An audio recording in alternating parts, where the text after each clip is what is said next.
Hello.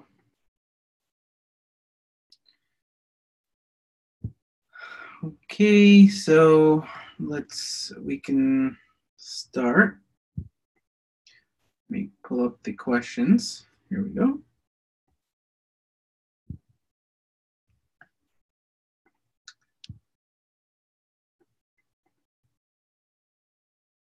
Let me share my screen.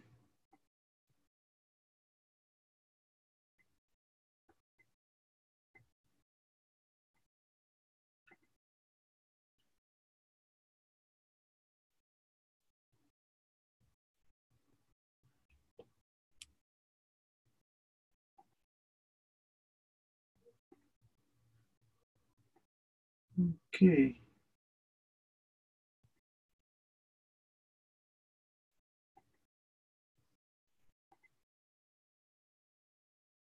Can everyone see my screen?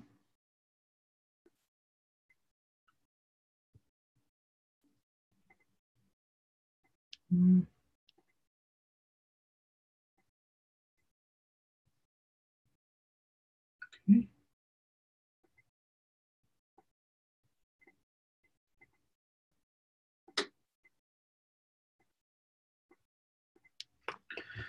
Okay, so Lara submitted a question. Lara submitted many questions. Okay, no problem. I take medications that say not to take vitamin A with them. I get a lot of vitamin A in my food. Is that a problem? How much vitamin A is too much?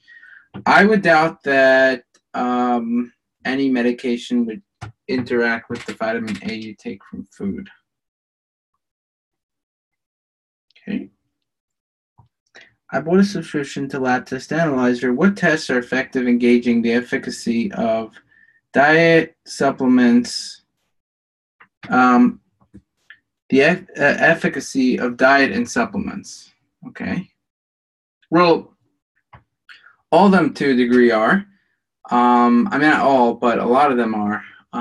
Like, for example, if your cholesterol is out of range and you try a different diet and your cholesterol becomes in the optimal range, then that's better. So things like that, you know, if you're taking a supplement that's supposed to do something and that thing improves in your lab test, then it's helping.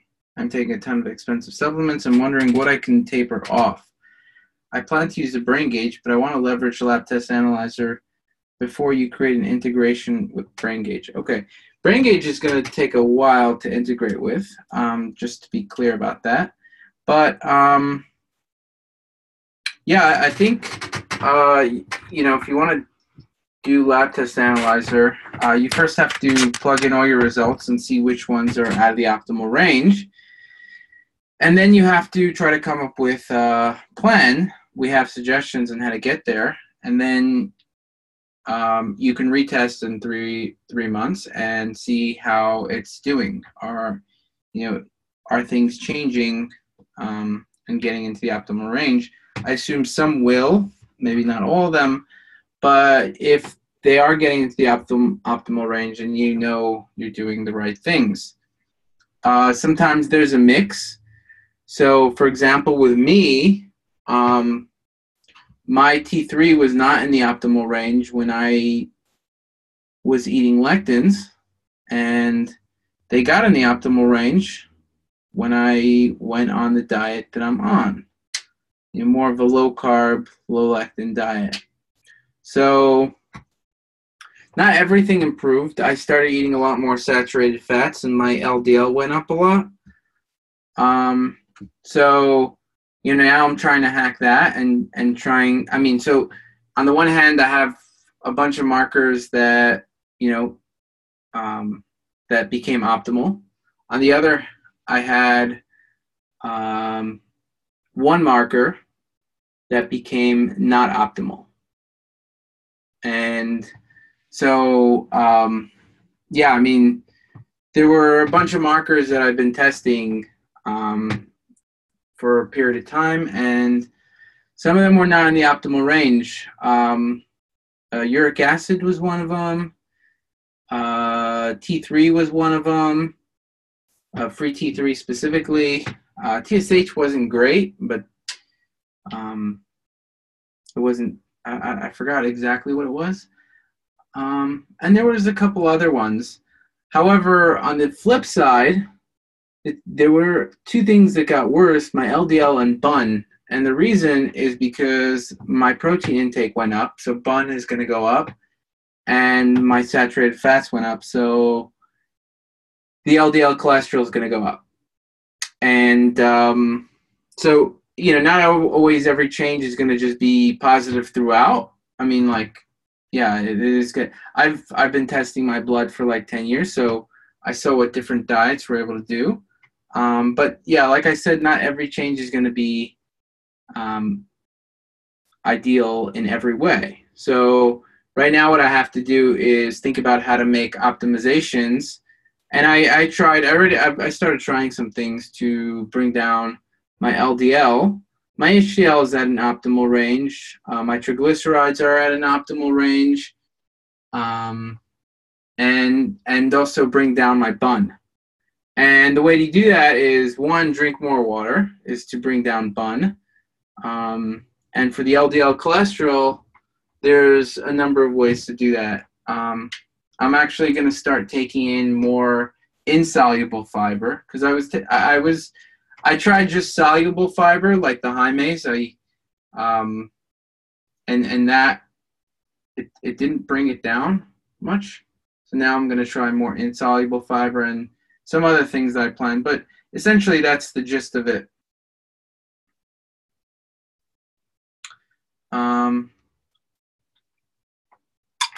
I'm also going to try some supplements, but yeah.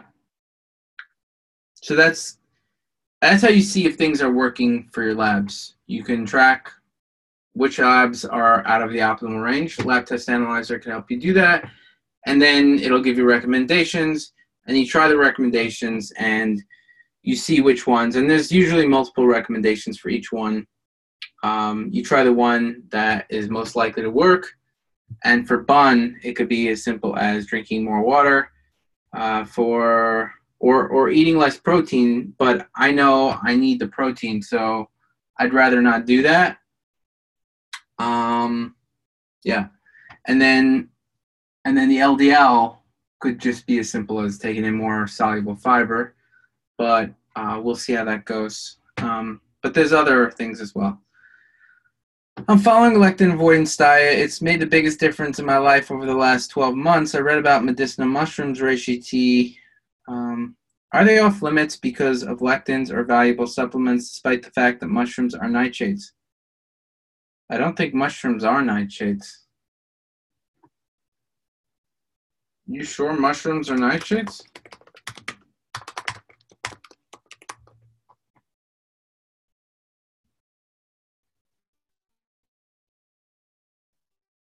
I've never heard of that before. Let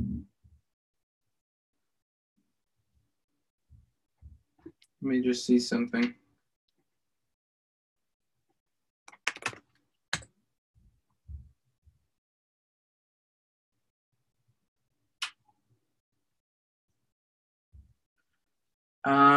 Which are all of them? Okay, so this one, let me see. Jeez.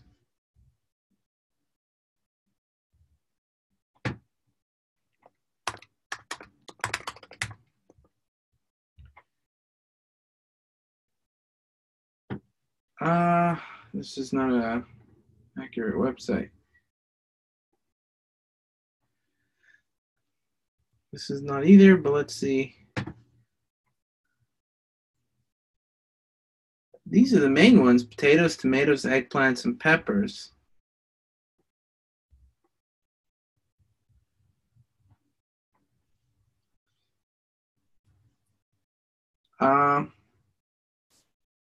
Nightshade food list, okay. Cayenne pepper, tobacco, these all make sense. Yeah, these are nightshades. Goji berries is a nightshade. Eggplant, peppers. These are all nightshades. I'm aware of that. I've never heard this list of vegetables. Oh, so it's saying mushrooms is a substitute to help with the nightshades. I don't think that's true. Go to wiki for nightshades. Okay.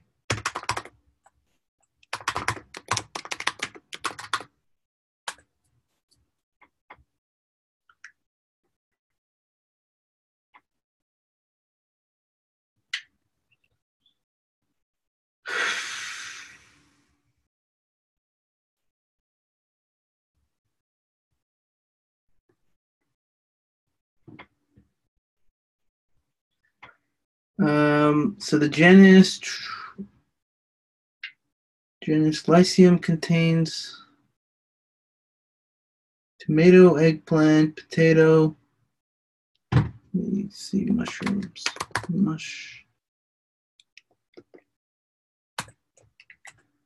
Nope, the word mushroom is not on the Wikipedia.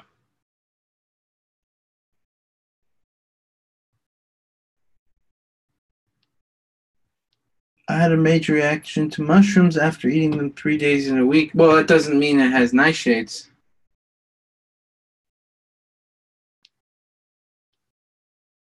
Yeah, but they're not nightshades.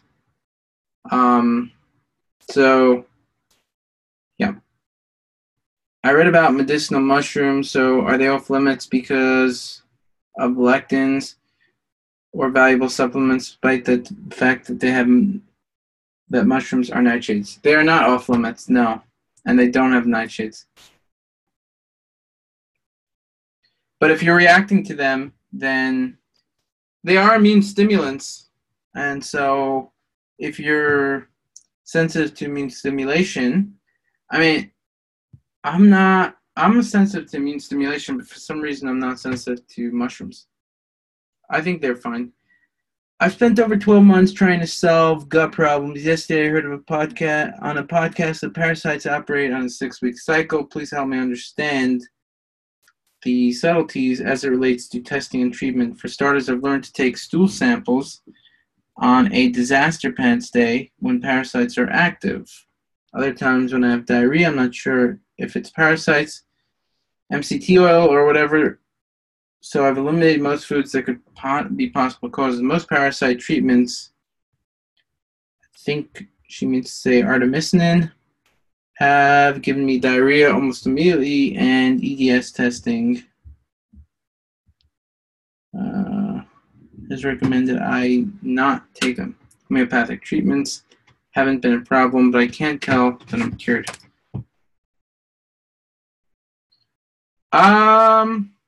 I think you're probably chasing rainbows with the parasites here. It's my personal opinion. I don't think that it's likely significant. Again, I don't know all the all your symptoms, but I wouldn't guess that it's a cause of your issues. I mean, yeah, if there's no solid reason to think that they are, I wouldn't just go to that. What are the best screening tests for cancer? That's a good question. Depends which type of cancer. But in general, I'm not an expert in that area. But it definitely depends on which type of cancer. What is the premier DNA testing service? That's a good question. 23andMe kind of fell behind. Ancestry and 23andMe are about the same. There's benefits and negatives to both. We used to recommend 23andMe more. We still recommend it simply because we just didn't take off the links on the site. But they're honestly about the same. Ancestry actually tests a bit more SNPs these days. Like 23andMe downgraded their latest chip. So the answer is there's no clear winner.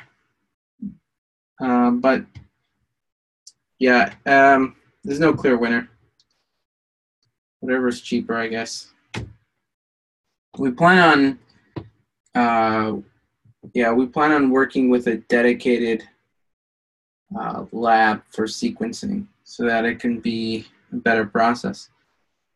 But that is probably 3 months away. Metformin is an mTOR-C2 upregulator via AMPK upregulation. But I've seen mixed messages regarding whether or not it induces lysosomal exocytosis, which is a typical outcome of mTOR-C2 upreg.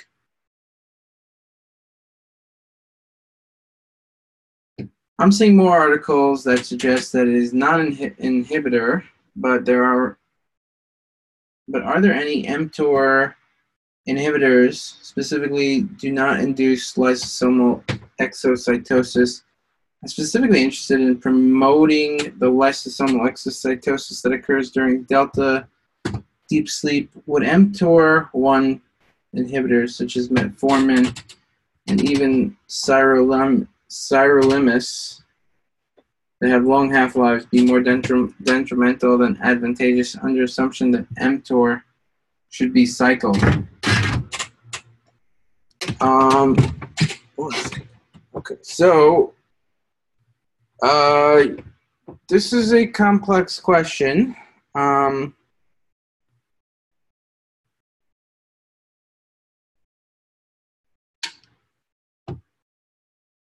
mean, I don't know the answer offhand. This would take some research. If there's any mTOR2 inhibitors that specifically do not induce lysosomal exocytosis, that's something that I wouldn't be able to tell you offhand.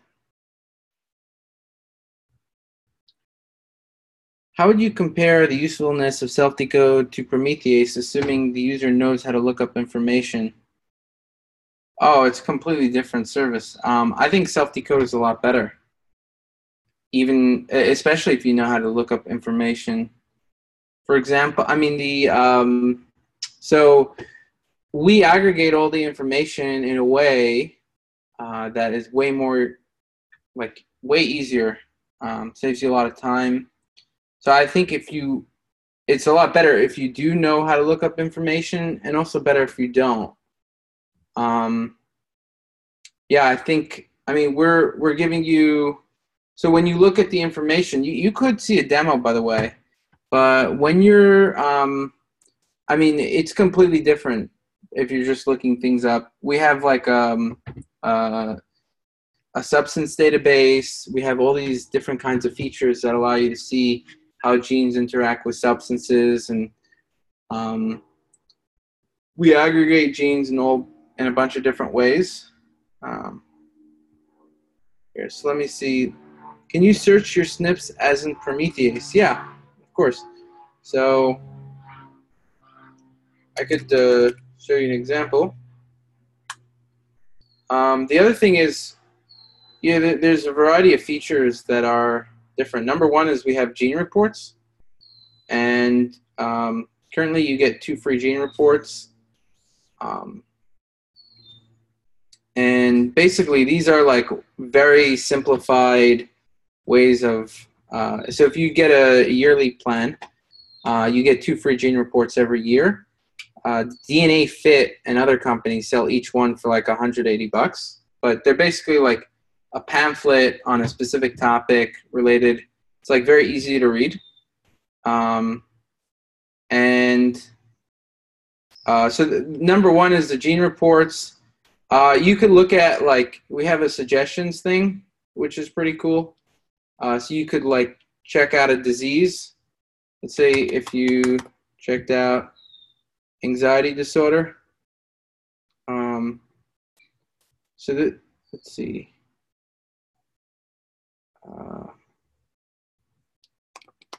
Cardiovascular.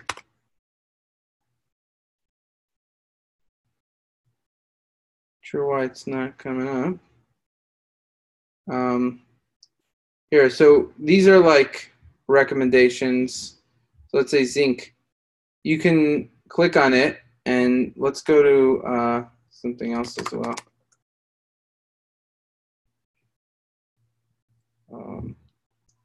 See, so we have health categories. These summarize like different areas, like diet, nutrition, aging, response to toxins. So this is, and you could, there's a lot of different features. You can click on each one. Response to stress, right? You can click on more details.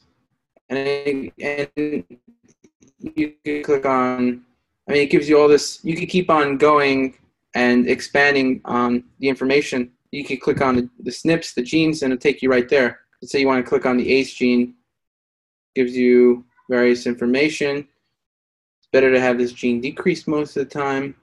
Gives you your SNPs, associated disease or trait, tells you the risk alleles, and gives you substance genes interactions. So if you know how to, like, if we're trying to make it so that people who don't know anything would benefit, and that's where the gene reports come in. So if you don't know anything, your best bet is just to look at the gene reports, and you, like I said, you get 2 free if you sign up for a year. So basically, the reason we do that is other companies charge like over $100 for each gene report, and so for us, we're basically charging. You could either look at it like $30 a gene report and you get the program for a year, free for a year, or you can look at it like you get the program for a year and then you get 2 free gene reports. The program, I think, is more valuable, but here's an example. Let's say you have zinc, right? You could see all the different genes it interacts with, and you could click on any gene page, go to, everything is like very integrated with substances, and if you want to know, like, zinc, which foods it's in, so it gives you the concentration. Let's see. So something that was cool was I was looking at, I had a gene that was a problem in PDE4D. And you can look at the substances that interact with that, right?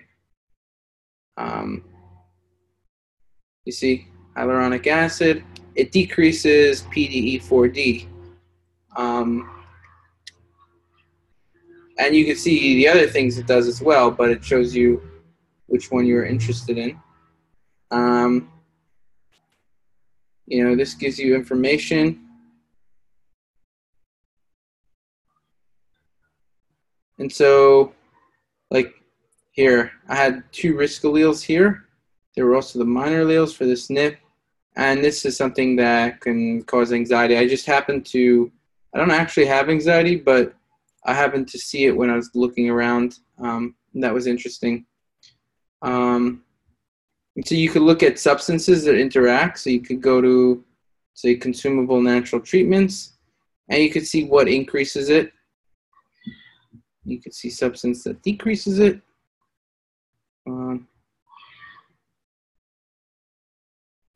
See? So there's quite, I mean, there's a lot you can do with this. You could go to any, we have a bunch of databases here that all interconnect, and you could see, like, okay, resveratrol, BPA, this is the toxin found in plastics. This is how each thing interacts with it. And you could click on any one, you'll go to the BPA page. So what is it? It's a potential food contaminant arising from its use in reusable polycarbonate food containers. You could see what, if you're concerned about BPA, you could see, okay, what is it interacting with? It's interacting with the estrogen 1 receptor, estrogen 2 receptor. You can see what it's doing. It inhibits the reaction of estrogen 1 increases the expression of estrogen 2 receptor. You can look at like different pathways. I mean, the amount of this is more general information, toxicity information. You can see which diseases it interacts with. So liver cirrhosis, seizures, prostate cancer, nausea. You could go to any disease page. So let's say prostate cancer. So I don't have any SNPs that are significant for prostate cancer. But let's say I want to look at cardiovascular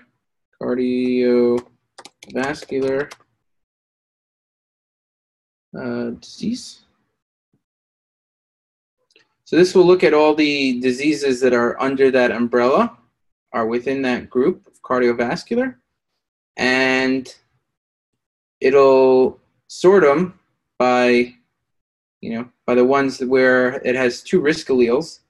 So, and these are the 2 less common alleles. And you can see, so coronary heart disease, so this gene is a problem that I'd have to that would be an issue if I was worried about that. This is heart attack. So these genes are, the genes that I would be worrying about. And you could see which ones, but these are just cardiovascular in general. Stroke, heart failure, and it's coming up with the ones that have the risk allele and also the minor allele. The risk allele is the allele, is the variation that studies have found was the problematic variation. The minor allele is the less common variation, but not always is the less common one the worst one. So, but if it's less common and it has the risk allele, then that's usually the worst case scenario.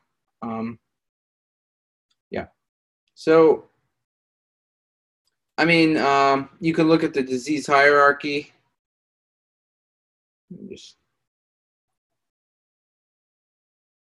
We have no, so that's disease interacting. Here, the disease hierarchy. You could see like all the diseases under it, under cardiovascular disease. So you could, keep on going down. See what, heart disease has under that, cardiac arrhythmia. So you could, right now with the gene reports, if you want something really simple, you could use it that way. That's just the most simple way to use it if you don't know anything, if you're not an expert in any way. However, on the other hand, if you are someone who, you want to dig deep into things, this is the tool to do it. Promethease doesn't have any of these things. So I think there's no comparison between this and Promethease. If you're looking for something simple, Promethease doesn't have anything really simple. We have the gene reports, number 1. Health categories are somewhat simple, much simpler than anything on Promethease, but not, it's way more simple, but not as simple as the gene reports. Like, I would say gene reports are like super simple, health categories are somewhat simple, and then the rest is like if you want to be more advanced. And then you could, there's a lot of other things you could do. You can explore your SNPs in various ways. So there's a bunch of different SNP tables. There's a lot of features that I'm not going into. There's like gene packs. You could create your own gene pack of genes that you're interested in, and you could also upvote gene packs. So like this got 70. All right, so this got 203 upvotes, which is dopamine gene pack. So you can like look at all the genes related to dopamine, and it shows you which ones you could. But there's a lot of, you can create your own gene pack and just look at all the genes, and then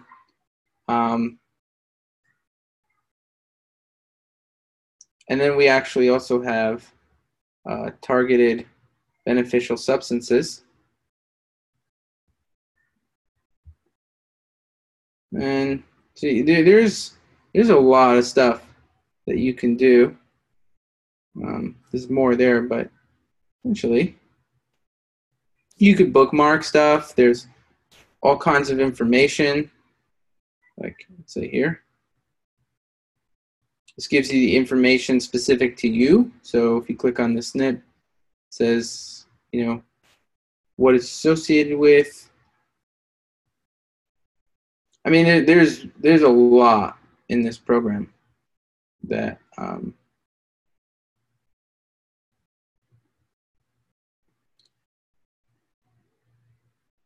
so you can also set the complexity. And if you set it to more, you go directly to these gene tables here. These are all the SNPs in TRT2. And you can just click on the I for more information. I mean, there's a lot of things.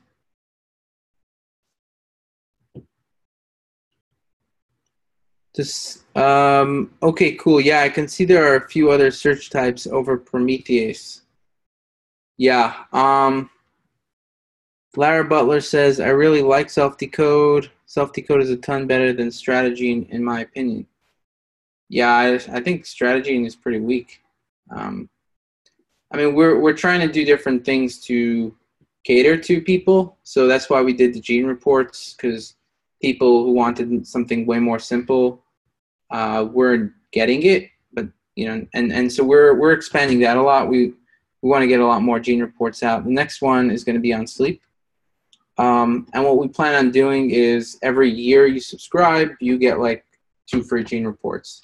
And then we have other things in the pipeline that we want to do as well. Obviously, in addition to all these things, like, I mean, there's tons of features, hundreds of features. We want to build a blog that will give you continuous updates on your genes. And so you'll get emails that, like, whenever we do go and write about a topic a lot, it'll come up with tables that are personalized to you instead, and so you'll be reading an article that's like speaking to you instead of just generic content. The self-decode leverage the results of 23andMe surveys or only the initial testing? Their surveys are, I think they're internal. They don't give those out. So we only take your raw data. Let me see something. Can you search for SNPs as in Prometheus? Yeah, so I'll just search for a SNP just so you see that. Let me see. So SNP. Here's a post on it. Things that are related to this will come up. But here, anywhere it is, you could also just click on it.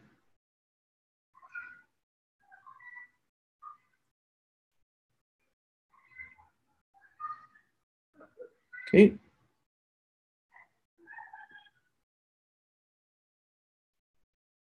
Okay. Linda says that is pretty awesome. Thank you. Yeah, we're trying to improve this. We're trying to improve this every day. I mean, Prometheus has been around for a long time. This has been around for 2 years, and I didn't really know anything about software development or a lot of creating apps when I started this, but we gained experience now on that, and we want to really revamp the whole user interface so that everything is super simple.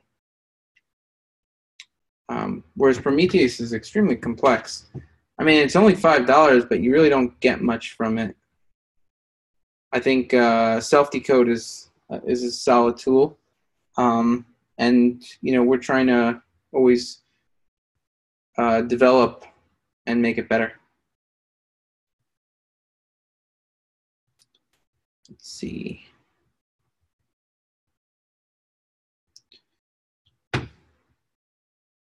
How would you compare? Okay, so that I just did.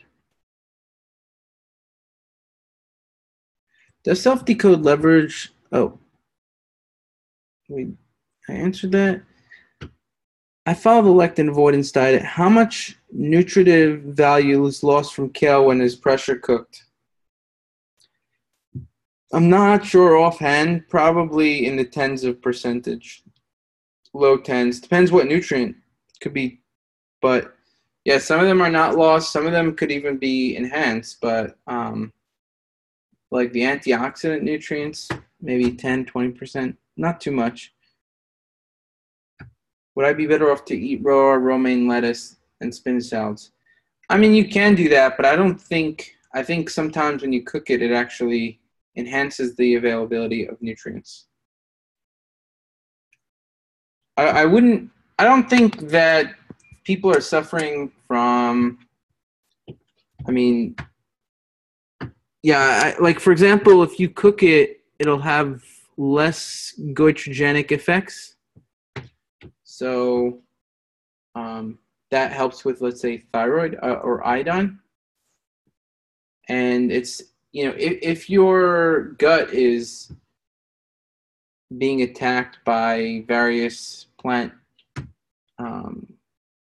agents that, you know, are more active because they're not cooked, then, you know, that could cause your gut to absorb things less.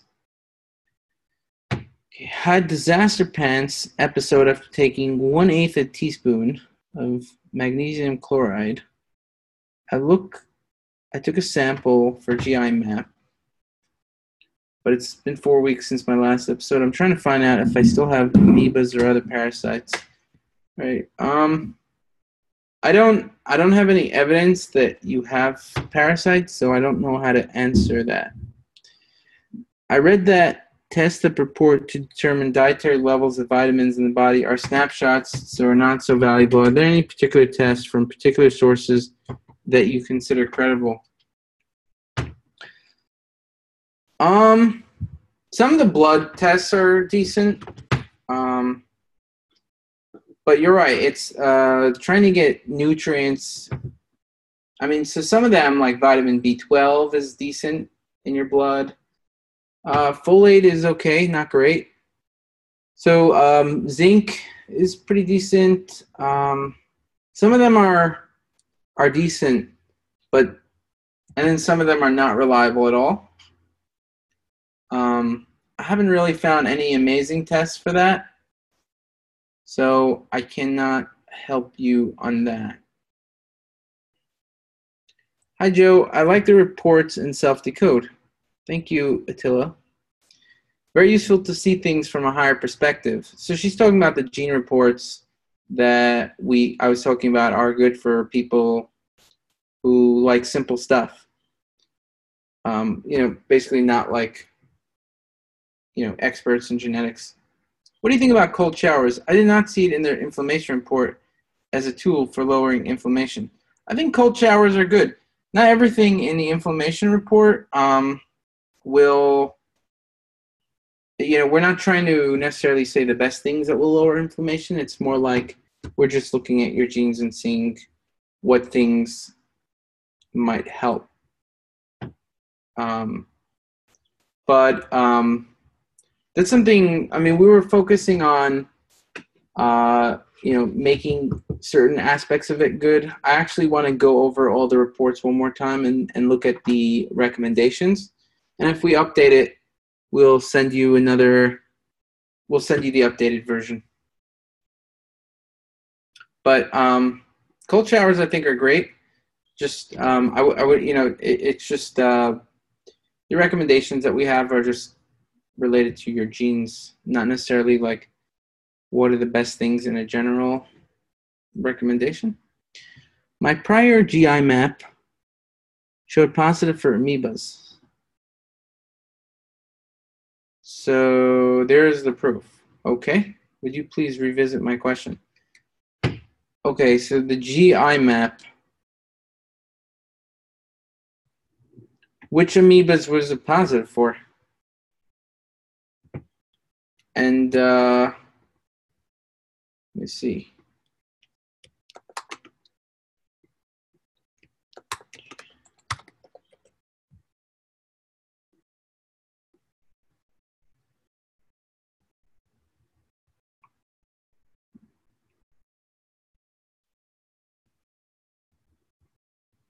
Okay.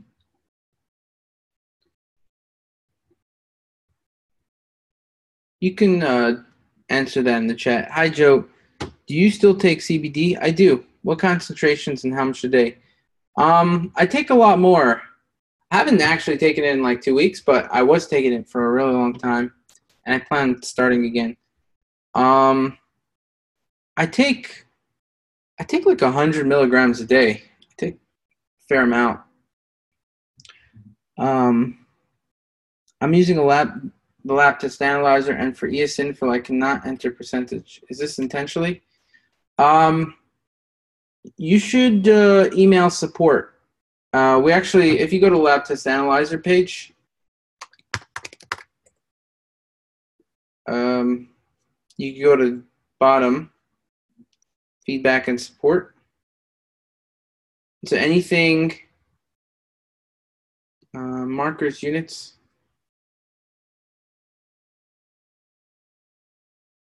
You can post which markers or units you want. So if you want eosinophil percentage, you can put that in there.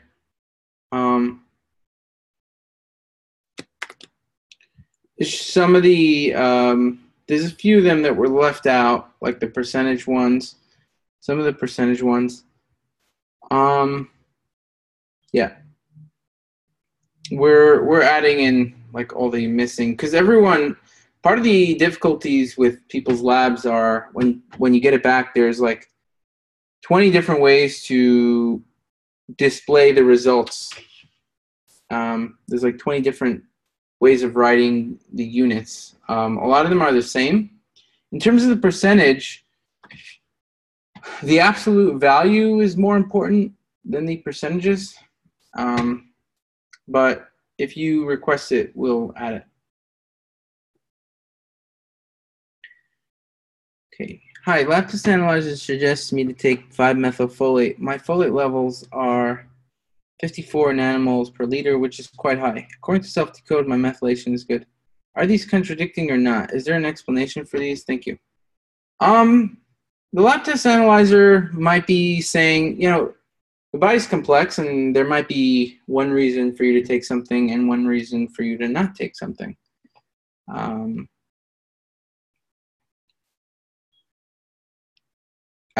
So if your folate is good and lab and self-decode says your methylation is good, I probably wouldn't take it especially if you're getting enough in your diet. I would just make sure you're getting enough in your diet. Let's see. Yeah, so that's pretty much. I mean, you know, I'm curious which thing. Right now, the way lab test analyzer works is it gives you recommendations for each lab that's not optimal. So I wonder if it said which lab was not optimal that it gave you the recommendation for.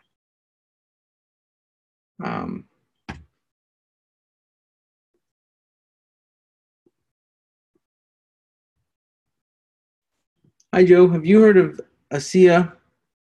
Yes, I have. If you know anything about it, your thoughts appreciated. Scam or valid? I think it's a scam. I've gotten it before. Yeah, I've tried it. I don't think it's valid.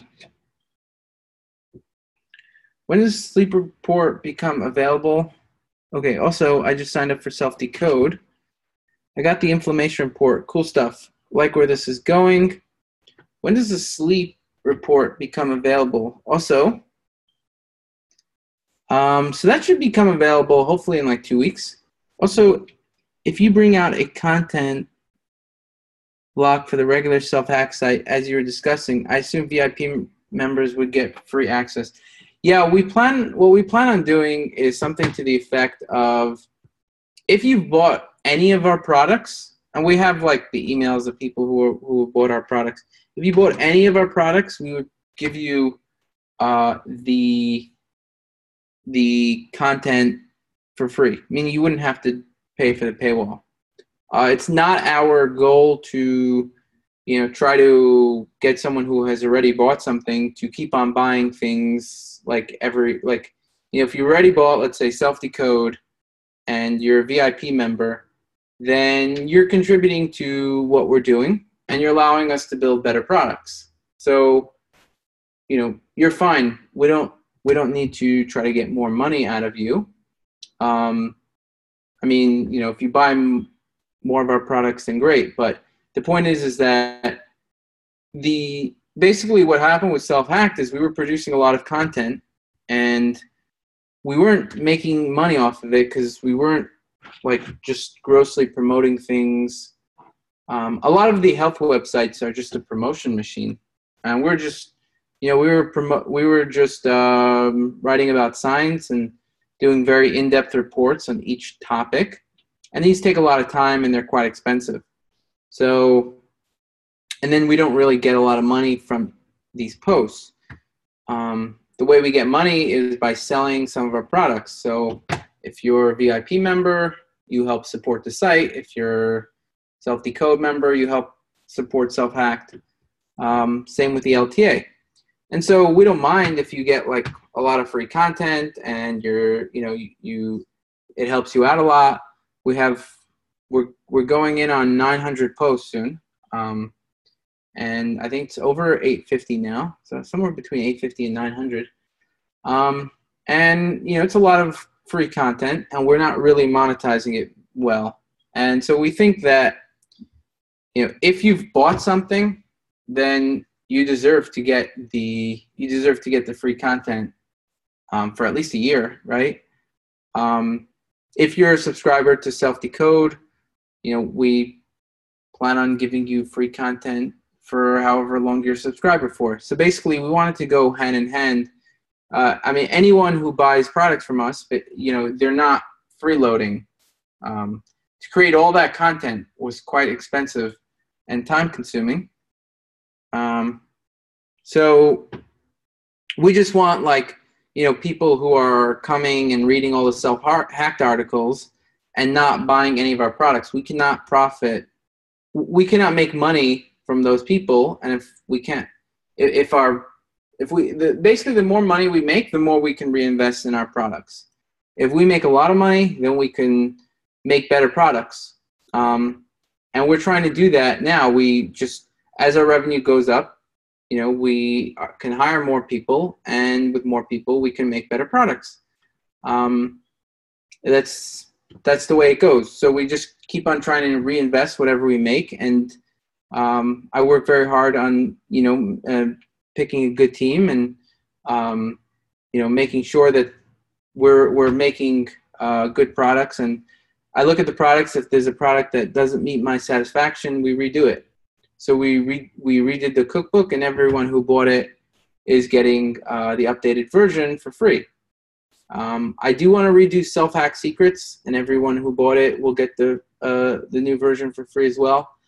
I want to redo. I think everything that we have can be improved, even though some things like Self-Decode I think are much better than the competition now.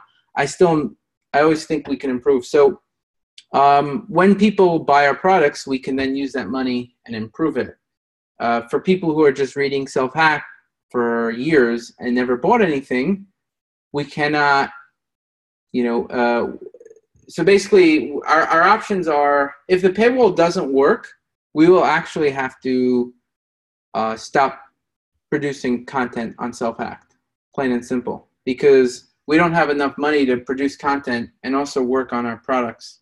So it's a choice. Do you want Lab Test Analyzer and Self-Decode to become better, or do you want content? It sounds great to have free content, but we can't do both. So if I had to choose, I would choose putting our resources into Self-Decode and Lab Test Analyzer, and some of our other products.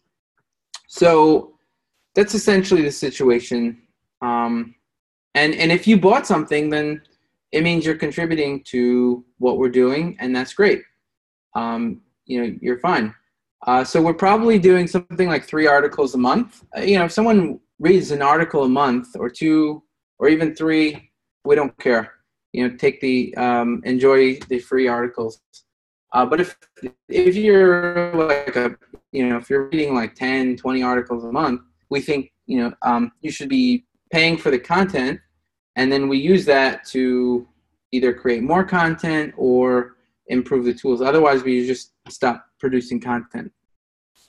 So that's what we'd like to do. We're going to gather up everyone who bought any product of ours in the past year and give them a free year of self-hacked.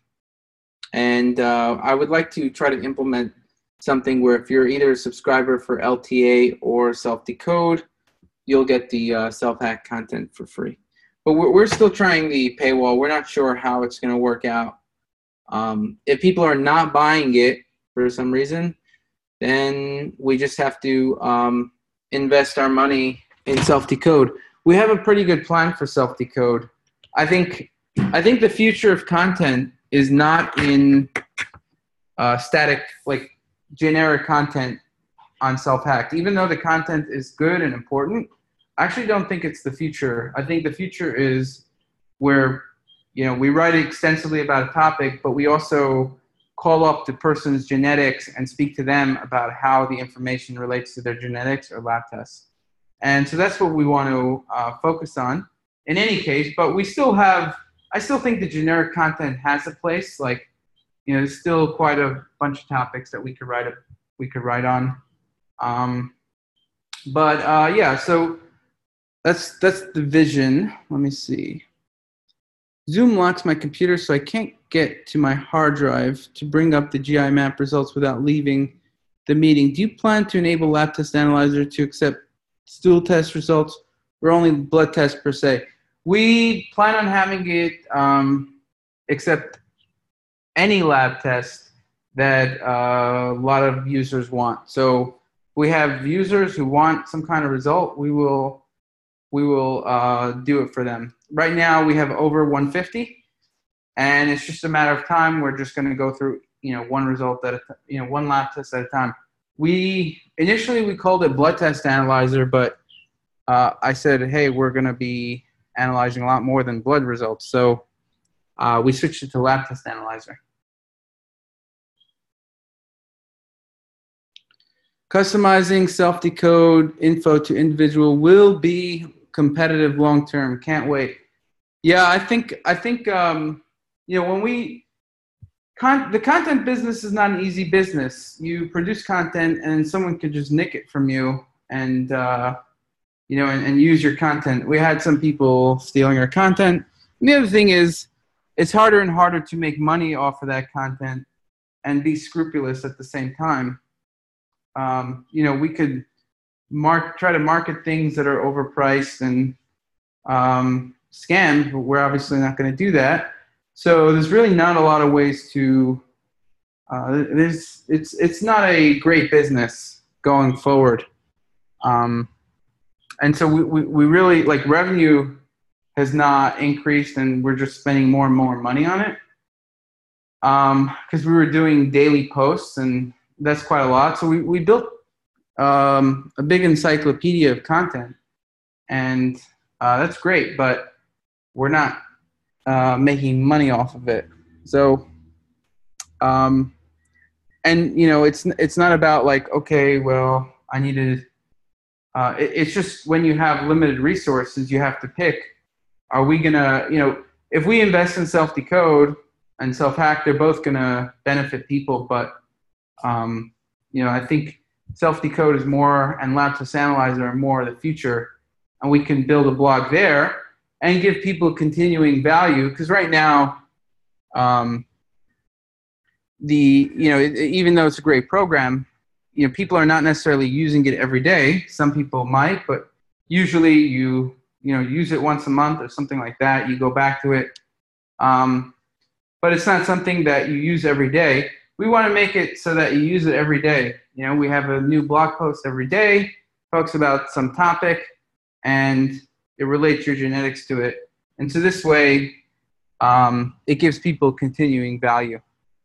And as we build these tools, we're probably going to charge more money for the site, but if you already have an existing subscription, it's going to be the same price. We're not going to we generally don't increase the price for people who are already subscribed.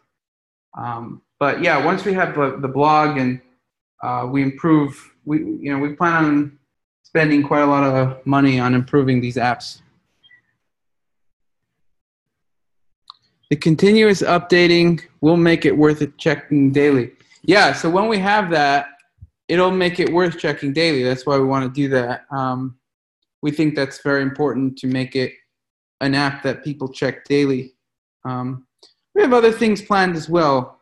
We have a lot of other things planned. So, like I said, the people who are subscribed and buying our products, we can then use that money and give you a better product. And we want to make sure that, the people who are really getting benefit from Self-Hacked are not just, they read Self-Hacked and then not buying anything ever.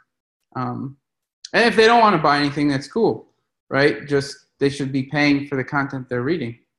I mean, there's more and more sites are using a paywall just because it's harder. You cannot write good content for free. There's no site that does that, actually. No site that does it on a continuous basis. You have Examine, but they basically produced a lot of posts and then they just don't. It's not like a blog that updates or anything like that. It's just, they have. It's like an encyclopedia, and but it doesn't really update. So they're not really paying much for new content. Okay. Anyway, so I believe that's it. Thank you, everyone, for joining and also supporting the website. Right now, you guys and people who buy the digital products are supporting the website. But we hope that a lot more people support it with the paywall. That's probably going to come out in hopefully the next week or two, but we'll see. Okay, so I can't. Let me see. Do you plan to name it? Okay, what's your opinion? ConsumerLab.com. It's a subscription service that evaluates supplements. Do you mean for your content to provide the same or greater level of info over time? I'm not sure what that means. Consumer Labs is interesting. I mean, I think just getting good brands of supplements are the way to go. I don't think you need Consumer Labs. I've looked at their stuff. Okay. So thank you, everyone, and until next time, take care. Bye-bye.